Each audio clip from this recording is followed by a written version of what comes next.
আজ রান্না করব মাছের মুড়ো দিয়ে মুগ ডাল। তার জন্য মুগ ডালটা একটু ভেজে নেব। আমার ডাল সিদ্ধ হয়ে গেছে, এবার নামিয়ে মাছের মুড়োটা ভেজে মশলা টশলা ভেজে ফোড়ন দেব।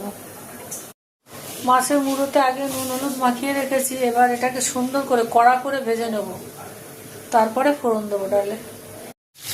মাছের মুড়োটা সুন্দর করে ভাজা হয়ে গেছে, এবার মাছের মুড়োটা নামিয়ে দেবো। এবার ফোড়ন দেবো। ফোড়নে আছে গোটা জিরে, তেজপাতা, শুকনো লঙ্কা, একটু গরম মশলা, এর মধ্যে এলাচ, দারচিনি, লবঙ্গ আর টমেটো কুচি দেবো। আর মশলার মধ্যে কাঁচা লঙ্কা, আদা বাটা, পরিমাণ মতন লবণ, ধনে গুঁড়ো, জিরে গুঁড়ো, লঙ্কার গুঁড়ো, হলুদ গুঁড়ো, এই দিয়ে ডালটা ফোড়ন দেবো। ফোড়নের মধ্যে প্রথমে টমেটো কুচিটা দিয়ে দিলাম। টমেটোটা কাঁচা টমেটোটা যাওয়ার পরে মশলাটা দেবো।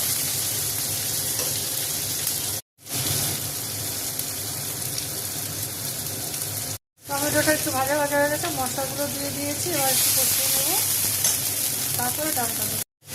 মশলা থেকে তেল ছেড়ে দিয়েছি, বা ডালটা ঢেলে দেবো। ডাল দিয়ে মাছের মুড়োটাও দিয়ে দেবো। মাছের মুড়ো আর এটা ঢেলে দেবো।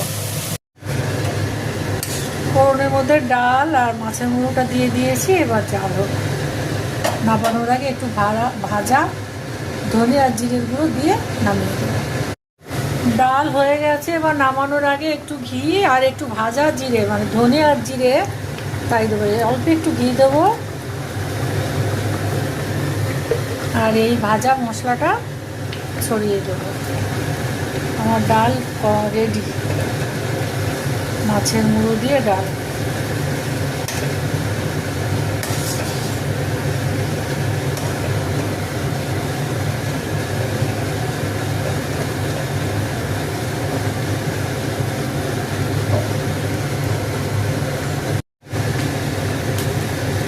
মাছের মুড়ো দিয়ে ডাল আমার রেডি হয়ে গেছে।